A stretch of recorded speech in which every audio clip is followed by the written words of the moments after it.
Hello, friends. Footage from Russia is increasingly starting to look like scenes from Mad Max. The battle for gasoline is already happening in almost every region.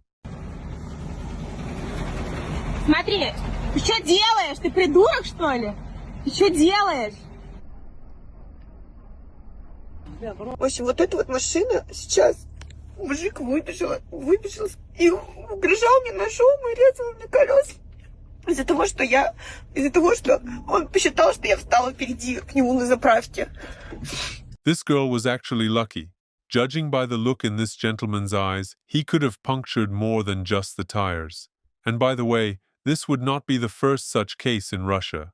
Some of them make it into the press, even despite the censorship. For example, in the city of St. Petersburg, a man was knifed during an argument in a line. But if Russians, for some reason, arrive at a gas station without weapons, they are at least ready to knock each other's teeth out. Иди сюда. Ты чё, блядь? Я имею право Я снимать. тебе зубы сейчас выбью твои.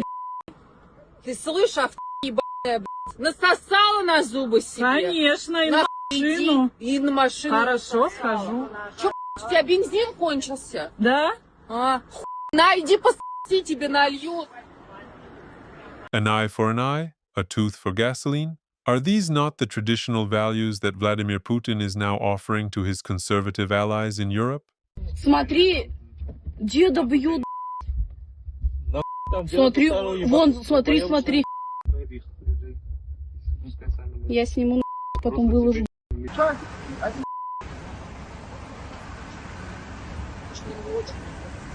Это кошмар вообще просто.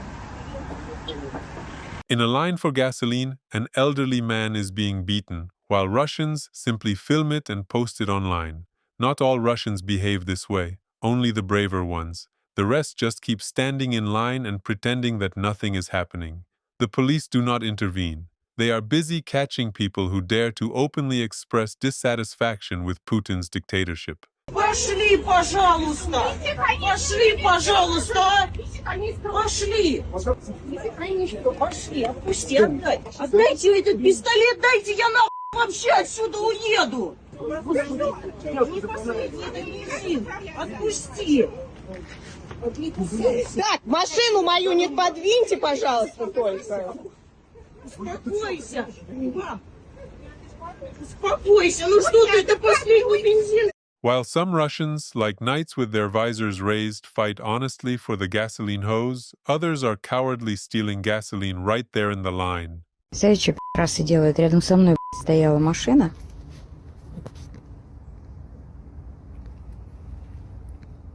Сливали бензин. Я сейчас проверю у себя. Если там меньше, чем было, это пи***ц вообще. Просто народ охуел. What kind of character would you want to be in this game, a tank or a thief? And while you think about that question, let's look at Russia from a bird's eye view. This is what a line for gasoline looks like in the city of Chita.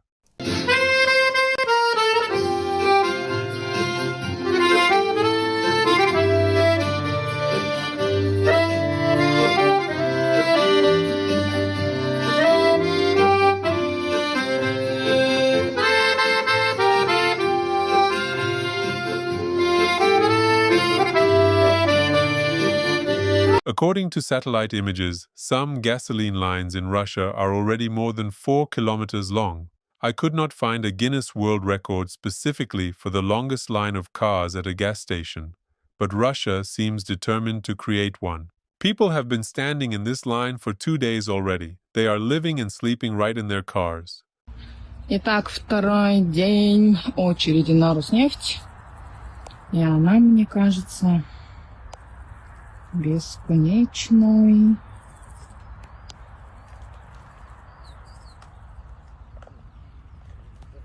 И сама заправка.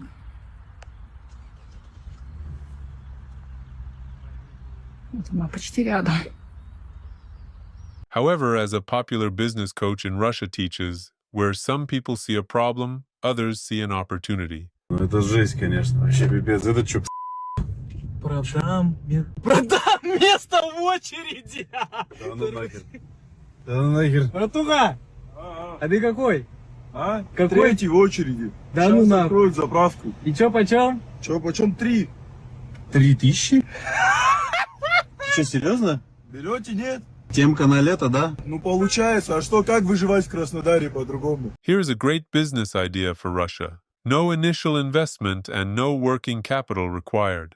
Russia is a land of opportunity. Friends, now is the perfect moment to hit the like button. And don't forget to share this video with your friends. Thank you. Could it be that people in Russia will start thinking about the causes of the crisis and the nature of the Kremlin dictatorship? Opposition-minded Russians are sarcastically addressing their fellow citizens who demonstratively refuse to take any interest in politics. Люди, которые не интересуются политикой, чем вы сейчас интересуетесь? Сериалами или кулинарией? Я вот стою второй час в очереди за бензином. Я уверена, что половина очереди не интересовались политикой. А теперь политика пришла в наш дом. Хотя Иркутск находится далеко от большой политики, и в Иркутске до хрена нефти. А мне интересно, куда делся наш бензин? Вы увезли большую политику?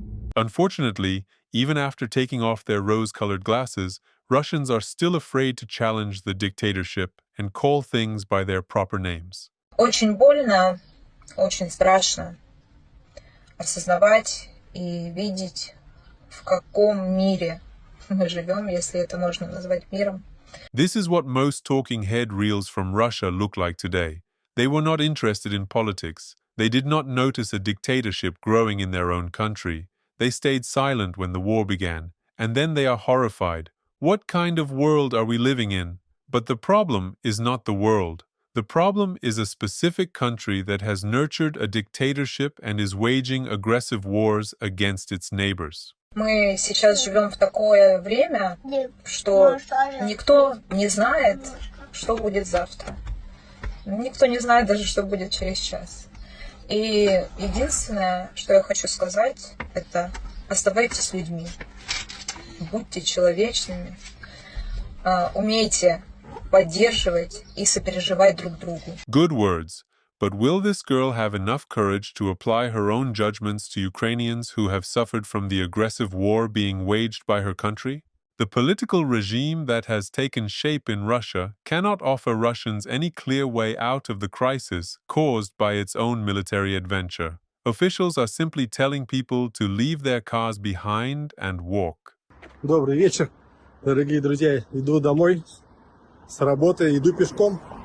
Чего на самом деле всерьез всем и советую. Зафиксировать количество бензина в баке. И пока не нормализуется, без необходимости на автомобиле не ездить. Поэтому эта мера вынужденная. Прошу отнестись к этому с пониманием.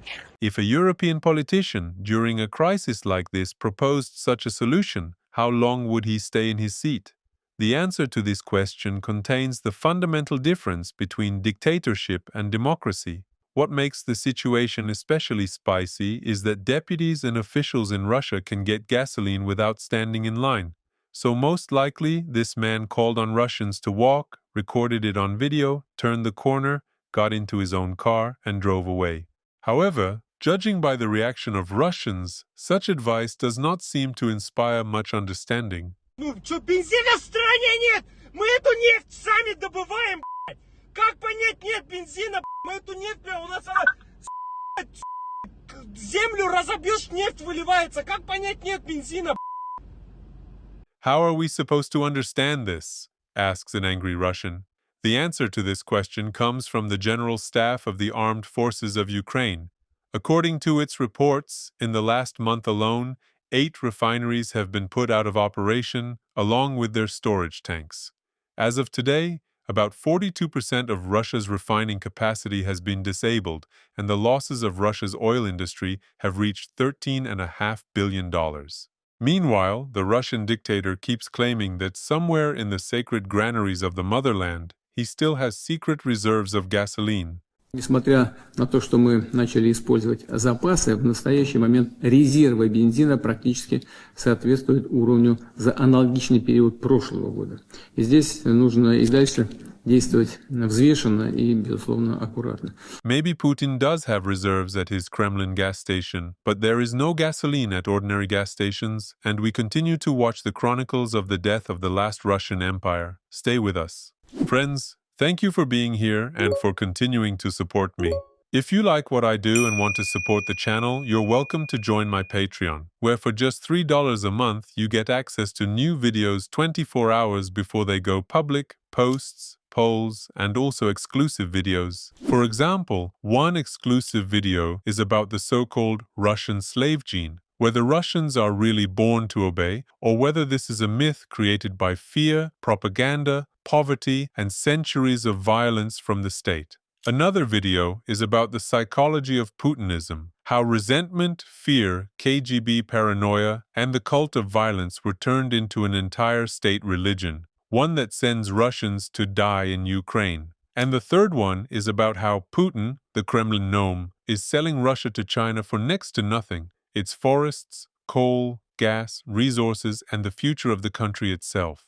I also want to say a huge thank you to everyone who supports me through Buy Me a Coffee. It's thanks to my supporters that I can keep doing this work and keep moving toward my goal, saving up for my education in Europe. If you want to support me in this, I've created a page where I explain in detail how much money I need, what it will be used for, and what you'll receive in return for your help. The link is in the description. If I manage to raise at least half of the total goal, I'll already be able to start preparing the documents for a student visa. Right now, I have 103 incredible patrons. Please, let's hit 105. Not saying goodbye. See you very soon.